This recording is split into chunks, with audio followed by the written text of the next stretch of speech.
What's up, everyone? Welcome to episode 89 of the RUDIS podcast, brought to you by us. Matt, we had technical difficulties last week. We were not able to record, so we are raring and ready to go. So let's just skip all the pleasantries and get right into it. Let's jump right in. Let's get after it. Go. Okay, we're back from Kazakhstan. We did not qualify all that many people for the Olympics, and so I think the first order of business, before we even talk about kind of overall takeaways for the World Championships, is that I wanted to go over what we have to do moving forward to qualify for World Championships. Yeah, I mean, we still have plenty of work cut out for us, right? So, and there's plenty of pathways. It's just making sure we get everybody on the correct path and get our tickets punched through. And first and foremost, that's the most important thing. Get the weights qualified, then let's sort out everything else after that. Yeah. So six places per weight class has been qualified in all styles. We have 0 qualifiers in Greco. I believe we have 3 in women's, and then we have only two in men's, which is 3 in men's, right? J'Den, Kyle, and Kyle. That's it. J'Den and Kyle. Damn it, 2. Okay, no, we have 3. We have J'Den, Kyle, and Kyle. No. Kyle Dake is not an Olympic weight. Oh, that's right. My bad. Yes, 2. Yes, 86. 2. So no 86. Jeez. No 86, no heavyweight, no 65, no 57. Yeah. Okay, so moving forward, here's the breakdown, Matt.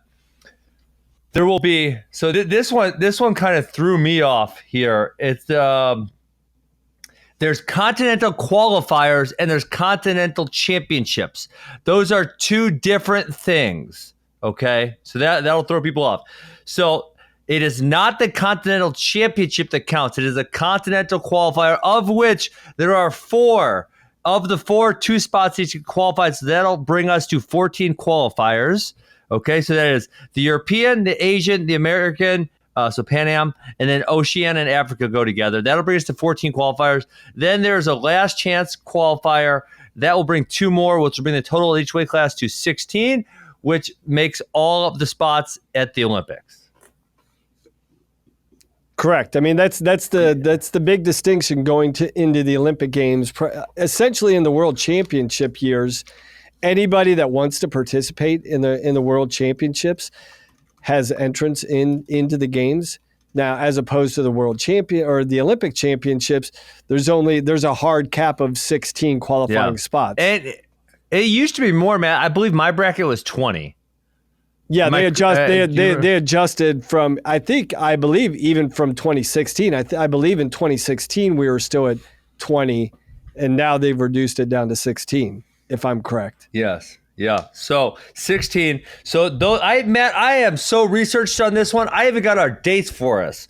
So our dates are for the Pan Am Continental Qualifier, March 13 through 15. And then the last one is, I believe, April 30th through May 3rd, and that's in Sofia, Bulgaria. So that is a pretty crazy stretch there, because for all of those weights, so the other 11 weights who are non-qualified for America, you have that Continental Qualifier, which we don't know who's going to go to that. I think that'll be an interesting topic to talk about. Then 3 weeks later, you have the Olympic trials. Then 3 weeks later, you have the last chance qualifier if your weight is not qualified. I mean, that's a pretty insane stretch. Very insane stretch. I apologize there. Yeah, so it's going to be very, very strategic, since the Continental Qualifier and the last chance qualifier. Hopefully that's not the case. Hopefully we go to the Continental Qualifier,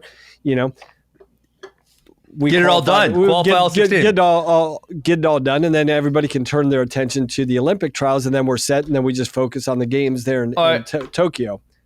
Let me make a second distinction here, Matt. And so at both the Continental Qualifiers and the last chance tournament, they are seeding the top 2. So as long as seeds work out right, I mean, that's gigantic for us, Matt, because in a lot of these, not all of, but in a lot of these weight classes, the only other good person's been Cuba, right? Canada may have some here and there. Puerto Rico's had a couple, right? There's been a few other countries who've had tough guys, but for the most part, Cuba's the other really tough country. And so, sometimes when we get seeded on, a random drawn onto the same side of the bracket, that can be an issue. If they're seated properly and they're 1 and 2, then that should fix that issue, because there is not. This is not like a sectional tournament, Matt. There's not a second place wrestleback. Although you would think for an Olympic qualification, that's a pretty important event that there would be a second place wrestleback. You would think, right? You would hope. But I guess to your point, primarily, if you're just talking about the men's side of things, primarily it's between us and the Cubans. Now, when you expand that out to include the women in this conversation, women's actually, yeah, you're right. There's a lot of quality women up north in Canada, and I was really surprised by the development of the Brazilian team over in Kazakhstan on the women's side. They're definitely, making a splash, and I think there's probably a logical discussion piece between the popularity of MMA and women's MMA in Brazil and the byproduct of the competitive level of women's wrestling in Brazil wrestling. That was the only parallel that I could draw when I saw some of these Brazilian women at the World Championships becoming more competitive. I'm like, there's got to be something to do with the popularity of women's MMA down in Brazil. Yeah, you'd think, and obviously Jiu-Jitsu's been there for a really long time, and women have been, Brazilian women dominate women's Jiu-Jitsu also. So, yeah, I think there's some correlation there. Yeah, but so I guess, Matt, I didn't speak carefully enough, because you're right. In the women's side, there are other good countries besides Cuba and the United States. And in Greco, obviously I'm not as well educated, but I do think there are some other good guys besides Cuba on the Greco side also. And with Greco, I mean, I don't know exactly how the season's going to work out, but we're not having a lot of guys placing very highly at tournaments. And so who knows, maybe we might not even get seeded top 2. I can't even comment on that one. I mean, at this point, maybe it's a little, we're projecting too far out in the future, but man, on the Greco side of things, we have our hands full to qualify all the weights. I think it's an understood thing, or it's the expectation at minimum on the women's and men's freestyle side of things that we're going to qualify all 6 weights. Now, I think, based on our Greco performance at the World Championships, that's kind of a stretch at this point, wouldn't you say? Yeah, I would have to imagine. I guess, I was listening to the Flow guys, and they were saying that it was a better performance than we had 2 years ago, which, it was not very good at all. But obviously, we had better relative to what? Better relative to what? Right? Yeah, sure. Yeah, I don't want to get into that debate, because I don't know. I genuinely, I just don't know, right? So I'm out on that. I want to get into, Matt? I want to get into one thing I told you I was kind of pissed about last Friday when we were going to record, and then we had the technical difficulties. I was kind of pissed about people commenting on Dayton Fix's performance, saying, he's not exactly who we thought he was, or, something to that effect. And my argument is bull crap. Listen, the guy went to the World Championships. He went 2-0, and he didn't get to wrestle another match because the referees effed it up. And so Dayton Fix might still be the best guy in the world. I don't know. You don't know. Obviously, Takahashi's won a world title before. He did lose in that tournament, but Dayton beat him, plain and simple. Number one, he shouldn't have been on the shot clock twice. He was more aggressive for majority of the match. Going on the shot clock twice was laughable. Number two, he didn't step out. It was obvious to everyone. We discussed this. He did not step out. Number three, they didn't lose the challenge. The challenge was won. So he wins that match. So Dayton is not who we thought he was. I think he is. Now, obviously, it hurts his chances because two things. Number one, they're not qualified. So Dayton either has to choose to go to this tournament in Ottawa on March 13th to 15th, or have someone else go, which then would threaten it to not be qualified, and then qualify the Olympic trials, and then go to Bulgaria 3 weeks later. That's just like, what do you want to do there, Matt? It's tough. Yeah. Sorry, do you want to comment on me? Do you want to comment on me saying that that's bullshit? That the other that other people are saying Dayton's not quite as good as he thought he was. It's complete BS. Okay. No, I mean, yeah, he won that match 3 different ways, and there's such a thin margin of error between success and failure at that stage, at that tournament, on this level, that to take those pot shots before being fundamentally aware of everything that went on in that match. Number one, who he was wrestling. It's not like he was wrestling some slouch. This guy was a former world champ. He schooled Gilman in the World Finals 2 years ago. He was a world champ, and they took the match away or introduced. I'm not going to say they took it away, but there was 3 different scenarios that it made it really, really difficult. You introduced that push out, which he clearly didn't step out. You just take it wasn't even close. You just he didn't go out. But my point is, just take the step out of the equation, and he wins the match, right? You just change one of those 3 scenarios, any of those 3 scenarios, not all 3, but one of the 3, and he wins the match against a world champ. So don't say he didn't perform up to expectations. He didn't live up to the standard that we thought he could. It was a letdown. No, that's complete BS.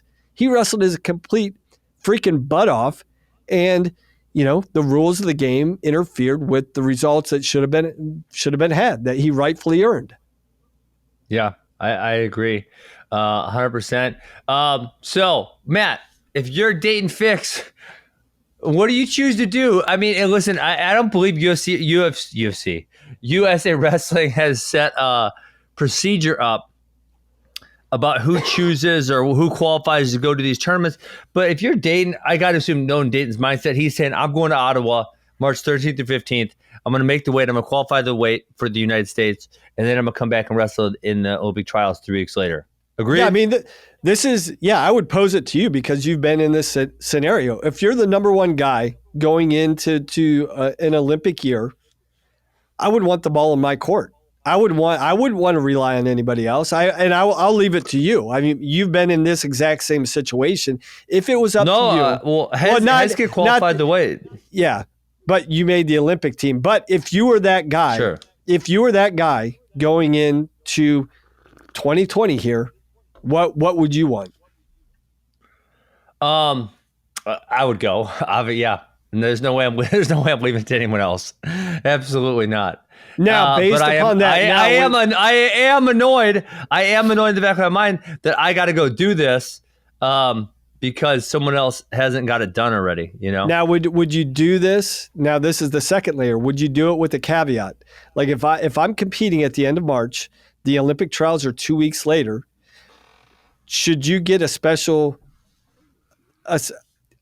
seed, a special draw? Yeah. He hasn't qualified the weight, but I think he should. If he is the man that qualified the weight for the country, he should get some level of preferential treatment, right?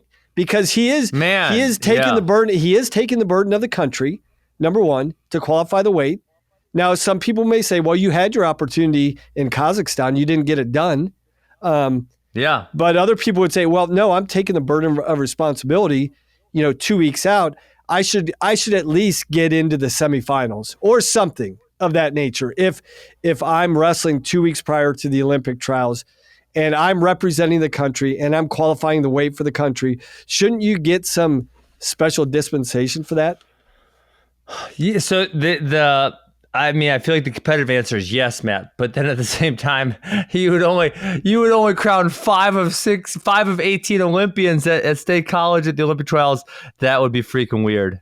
That'd be weird, dude. You can't do it. So no, I'm not. I'm not saying that do another wrestle off at another time. I'm just saying, with the except like Kyle Dake, he's in a non-qualified weight, but he's automatically in the semifinal round of the Olympic trials at 74 kg for earning a medal prior. I'm saying if you're the person that's responsible for qualifying the weight, should you get placed in a special part of the bracket based upon you earning the right for our country to compete at the Olympic Games? Yeah. Yeah, I mean, from a competitive standpoint, I would love to say yes, but man, I don't know. I don't think that's going to happen. I wish USA Wrestling would lay something out that outlines these procedures. Obviously, they didn't know how many weight classes were not going to be qualified, but I can't imagine they went to Worlds saying we're just going to qualify 18 weight classes at Worlds. I mean, literally nobody did that, man. Not one country. Who's got the highest? Russia. How many do they have total? I'm going to look it up. I think it's like 13 or 14. I believe So I mean, so. it's not even 75%. So no one qualified all of the weight classes. So yeah, I mean, I hope USA Wrestling releases something on this so you and I can stop speculating on it, and we just know what the procedure is. Let's see, where else you want to go? I mean, final takeaway from Worlds. I thought, and I've listened to some other people talk now. I feel the same way as most people, that our expectations have been significantly risen since that, say 2004 to 2014 period where we weren't nearly as good. Our expectations have been raised significantly to the point where we're expecting to challenge for a world title, and we didn't really do that, and that made us very disappointed. And that's kind of the bigger takeaway, but I don't think we wrestled all that poorly. No, I agree. I think when you were counting on or believing in the fact that look what one match could do. Look what two matches could have done. If Burroughs and Snyder would have won their semifinal match, and we had four world finalists, I think our perspective does change a little. But I think right. the expectation of our overall team objective, we still would have been a little bit disappointed. The collective expectations of the country have risen because we've performed better consistently. It's not, we just didn't have an outlier, in 17 or 15. Like, we've performed pretty consistently between 2014 and 2019 to raise the expectation, to believe that we should be performing better overall. So I think that's a fair assessment. That I'm with you. I don't believe our performance was that far off, but it fell short of what the overall expectation of the team was going to be. And I don't think there's anything, to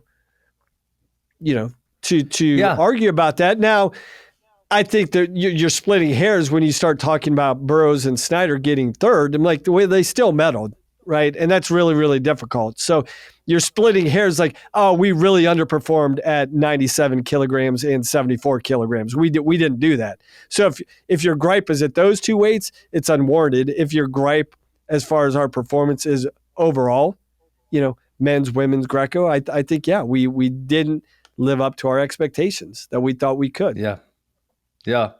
I agree totally with that sentiment. Moving forward, I think one of the most interesting questions has been answered. Kyle Dake is going down to 74 kg. You and I can't remember if we discussed this on the podcast or were we going to, or we couldn't record, but I thought what he said to Bader was kind of left it open-ended. He said, I think I thought that left it open-ended because we thought we would have known in 2015 when he went, but he went up in 2016, right? So we thought we would have known there. Burroughs does have the bye. So, Dake has to wrestle through the tournament to wrestle Jordan Burroughs. And then so the last question mark on the board is J'Den Cox. Where's J'Den Cox going to go? What's your feeling? I feel he's going down. I feel like he's hinted to me that he's going down, but I still feel like a lot of people think he's going up. I just don't know. I'm kind of with you. But again, my knowledge is minimal. One, it's just observational. Two, it's somewhat conversational, but I really don't know. I kind of think he's going down to 86, but who knows? Who knows? Sure. I think there's so many things that there's a lot more things to factor into this equation than Dake's a little bit. Dake does, people were like, well, he's got to make it through the tournament. He doesn't really have to make it to the tournament to get to Burroughs. He has to win. He gets the semis. He gets two matches. So I think that's actually probably beneficial to Dake in the sense of there's going to be that period of acclimation going down to 74 kg. He's probably going to have to wrestle there a number of times to get acclimated down to that weight class. So I would think, especially with the day of weigh-ins, I think that's actually beneficial to Dake to weigh in, wrestle a couple matches, get into the swing of the tournament, get his weight accustomed. And get a better understanding. So I think I doubt if he views it as a bad thing that he actually has to wrestle the day before the finals of the Olympic trials.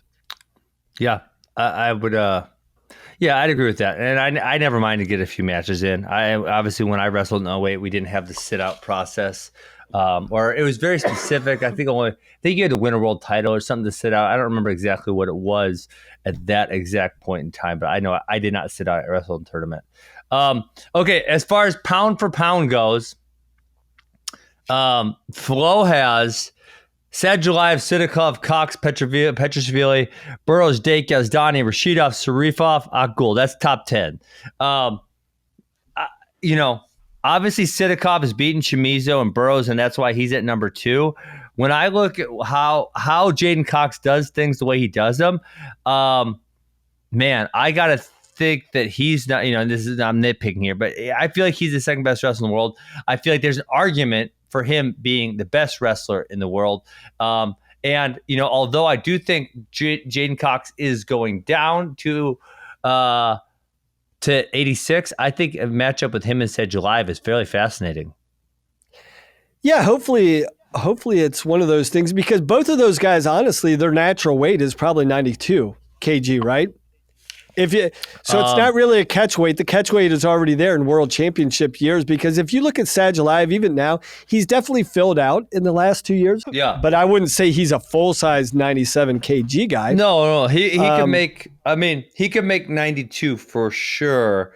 And I believe, he did weigh in under 97 significantly. I think with J'Den, I think that's 92 is probably a perfect weight for him. So it would be interesting. Maybe in 2021 we see that at the World Championships that Sadulayev goes down to 92. It's an interesting discussion. It's obviously, I think, another matchup that the world wants to see. I think we still want to see round 3 of Sadulayev Snyder. Hopefully we get that next year. But I think, J'Den has made such a compelling case for himself, not only as a world champ, but in the conversation of pound for pound, number 1 pound for pound. Yeah, for pound, yeah. That I think the guy hasn't got taken down in a year, Matt. In a year, right? So in a year, I'm with you. I mean, I think he's, based upon everything, the entirety of Sadulayev's work, I still think you put him number 1 overall in the world. But I think right behind him right now, I think I don't know how you can make an argument not to put Cox in there at number 2. Yeah, I agree. Okay, to wrap up this world's discussion, Matt, I am watching live. We're not watching each other live, remember. I am watching live. The Google Doc sheet get updated. I got these, we'll call them quants, right? Quants are the guys who update the statistics for the stock market. I got these quants at my club. I might as well give them a shout out. Jack Ganos, Aiden Medora, Mitchell Messenbrake, Keegan O'Toole, and Connor Thorpe. And they're currently updating the final spreadsheet for the world's technique. So I think I'm probably about 15 minutes away from having the totals. Now, we haven't put them into graphs or anything yet. And so they got eight weights totaled out right now. And it's looking very similar to last year. I'll need to put them next to each other to see exactly, but shots being by far the number 1, defense being by far the number 2. Gut wrenches are way, way, way more popular than leg laces. Just kind of we're seeing a lot of what we saw last year. The one thing that I am kind of just seeing as this is popping up is the scramble points appear to be higher, and the sprawl stuff and go behind points are. And I remember they were kind of low last year, but they look really, really low this year. So yeah, I mean, that's all I got. I'll give you more update. Yeah, we were talking about that, and from my perspective, just getting that cross comparative analysis, comparing years now, as opposed to just breaking down last year. Maybe there's not a big disparity, but that's just probably going to reinforce what's going on in the consistent trends with the sport. I will probably see similar trends through 2020, and typically after the end of a quad is when UWW steps in and makes more significant rule changes. There's modifications year in and year out within a quad, within that 4-year cycle, but there aren't really significant rule changes typically made once you're in a quad. So it will be interesting after 2020 if UWW introduces some major rule changes, and we'll see how that data that data changes depending on the rule changes. So we obviously know rules are way better than they have been. If you had to make a rule change right now, you can make one rule change. What would it be? I would say overtime. I mean, if you do overtime, I would do overtime.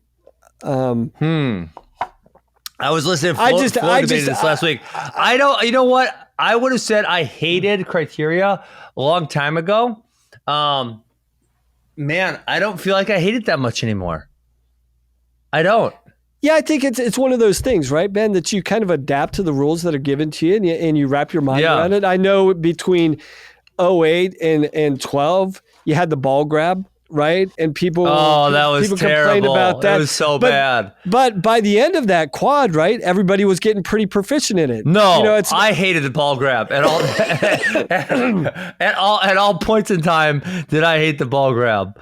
Oh man, did I hate that? That was dumb. What I'm saying, by and large, I don't think anybody would ever vote back like, hey, let's go to the ball grab and the leg clinch again. I don't think anybody would go back. But I think people adapt and they adjust and they get familiar with it and how to execute within that. I think in the same way with the criteria, with this quad, I'm used to it now. I'm familiar with it. Everybody's understands is very well versed in, what the criteria is going on within the match. And so they know how to accommodate that and make those mid-match adjustments. But, I guess for me as a traditionalist, I never like seeing a tie. If there's some way to just have wrestling break the tie as opposed to criteria, that's splitting hairs. Do I think these rules are bad? No, I think they're great. I think they're really good. That would probably be my one thing. Go to a tiebreaker. Yeah. What would yours be? Well, let me make one comment on. Let me make one comment on the criteria. Is that one of the points Flo did make is I don't always like the biggest point thing being first, right? So the 4-point being the most important, because there are times when someone gets a 4-pointer, right? And then someone else say they're really attacking and they get a 2 and a 1 and a 1, right? And they're close to the takedowns and the ones. And it's like the guy who got the 2 and the 1 and the 1 did a whole lot more than the guy who got the lucky 4, and yet they still lose. So, because that puts the onus on offensive output, right? I mean, if you scored 3 individual times as opposed to 1, I can see your point there. I've obviously had more output offensively. It just isn't one situation. It's 3 different situations or 4 different situations. It could be 4 1s, right? I could get 4 1s and still get beat by 1 move. Yeah, I mean, I would almost throw something out there like the most scores, right? And as the first, and then maybe highest volume second. But because it is, in my opinion, 2 takedowns is more impressive than a 4-point throw. I don't know, but that's nitpicking. I guess not an in-match change. But I would love for double elimination in the tournaments. That's my biggest one. If I had a second one, it would be balanced brackets, which so maybe these aren't in-match things. These are just overall rules. The single elimination drives me crazy, Matt. I don't see why they couldn't throw, say, 6 mats down at the World Championships. I mean, Matt, do you realize how much good wrestling we're missing every single year because they didn't do Evan Wrestlebacks? Think about the NCAA tournament. Think about how many of those great matches you watch that are in the Wrestlebacks or in the freaking blood round, and these guys are fighting for their lives. I mean, dude, that's some of the best wrestling every single year, and we are missing it. It's terrible. No, without a doubt. So maybe one simple modification is if you want to introduce true double elimination, you take away the 2 bronze medal matches and just have 1 bronze medal match. Yeah. I mean, I would love that. I mean, they're not going to do that because they want as many people as possible as many people as possible to get a medal. So we know they're not going to do that. But and that kind of goes. I don't into see the why. I guess why can't we do double elimination?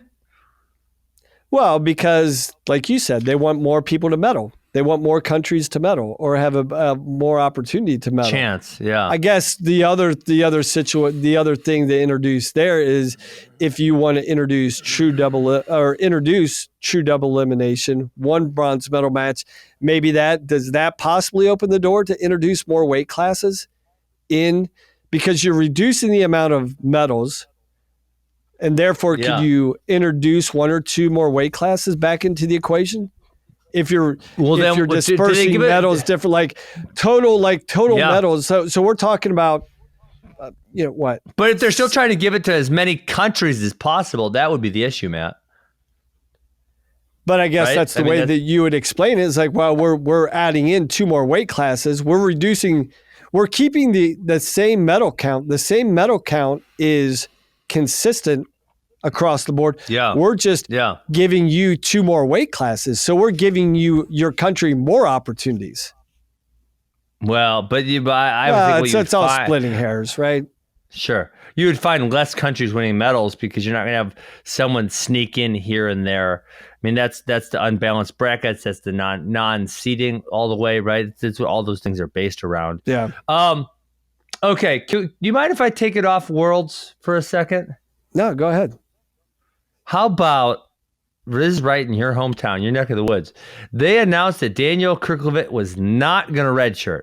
What do you think about that? I thought he had torn ACL. He does. I think so what happened was, and let me make sure I have my facts correct. So he's blown the same knee out twice in the past year. He repaired the knee. And then that same knee, I believe, he tore it again. And I think the second time he tore it, he decided not to go ahead and get surgery. He would just try and build up the muscle groups around the ACL to serve as a form of protection, as opposed to going in and going through another year-long rehab of trying to rest and rehab and get back to a physical place. So, Maybe that's factoring into the decision. Is number one, it's like, hey, I've already got this blown out knee. Like, why do I want to put myself through another year of training and competition that really doesn't matter? When I subject myself, I open myself up to further injury and damage without really getting the opportunity to winning something meaningful. So, well, I mean, he could sit out the whole year and try to get better, I guess, would be the other thing. I mean, maybe he said, but what if he gets hurt again? It's like, well, crap, I just got hurt doing nothing without competing for something. I would rather put something on the line. Like, if I'm sure you would feel the same way, I would rather put my health on the line, knowing that I'm trying to win a national title, as opposed to getting hurt in redshirt. The possibility of me getting hurt in redshirt. Yeah. So does this send Chase Singletary to the bench? Because he wasn't great last year, but he wasn't bad either. I think it definitely sends him to the bench because he could go 97, but he's not going to beat Colin. Maybe so he goes to the bench for a year. Colin graduates and then he comes in. Right. I think that's how it's going to play out. But I think that's interesting as well. Like, I really need, and I know we're going to be talking about the preseason here in the next couple episodes, but with Kerkvliet in the lineup, what does that do to Ohio State's chances as a team? I don't think it puts them in a position to win this year, right? I don't think I'd have to look at the lineup. Well, what's Keyshawn doing? No one's talked about that. Is Keyshawn going on to 41, or is he staying at 57? Because it sounds like Sasso's going to be the starter at 49. Yeah, everything I'm hearing. I think we could see another scenario play out where he goes down to 49, the winner goes up to 57. But yeah, I really haven't heard anything one way or the other. It leads me to believe that, from the things I'm hearing, Sasso's going to be the guy, or looks like the guy in the room at 49. Yeah, so you got, I don't think they have a lot of talent and a lot of skill in the room right now. But I think there's too many guys who are just unproven. You say I'm kind of looking through the lineup right now. A Gavin Hoffman, Ethan Smith, Caleb Romero, even Chase Singletary, for example. Jaden Maddox. We got a lot of guys who they're good, but they haven't went and done it yet. Yeah, you've got Rocky coming out of redshirt. Rocky Jordan. You've got Carson Karchla. Is he going to redshirt? He's going to redshirt, I heard.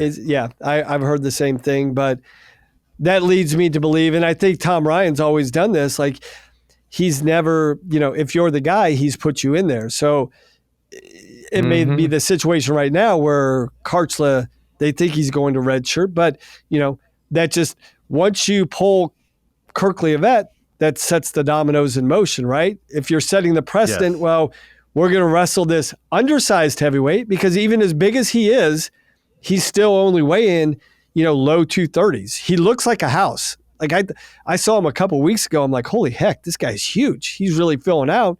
He's still only weighing low 230s right now. So they're pulling him, and he's an undersized heavyweight right now. So if you're pulling him, but why wouldn't you pull the other guys? Well, man, that's a good question, Matt. I was shocked when he got pulled. That's No, it's a great question. Because I was totally shocked when he got pulled. Because the other thing we talk about is there's this great class of freshman heavyweights. Trent Hilger, Adam Kuhn, Gable Stevenson, Zach Elam, and it's like, why not just let them get another year older, right? So you only have to compete with them for say 2 years instead of 3 years. You get your knee healed up. Yeah, I don't know. Listen, I think the way it's going, this is the interesting trend at heavyweight, Ben, is it's starting to replicate all the other weight classes where I think before at heavyweight, if we saw a strong nucleus of talent that was within 1 year of each other, they would cycle in, cycle out, and then we would be like, well, when's the next wave of heavyweights coming through? All of a sudden, these heavyweights are coming in year after year after year. There's not a gap in talent.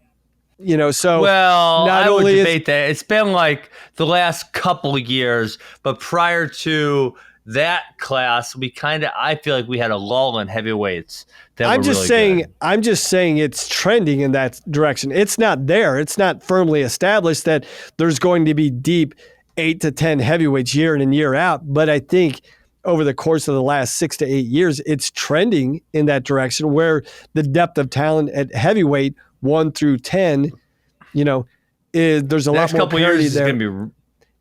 Because we've got not only do we've got Kerkvliet, we've got Schultz, we've got Cassiope coming out of redshirt, right? So we've got not only the guys that were performing last year, we've also got guys coming out of redshirt this year, other guys emerging, and then new talent, that are rising up.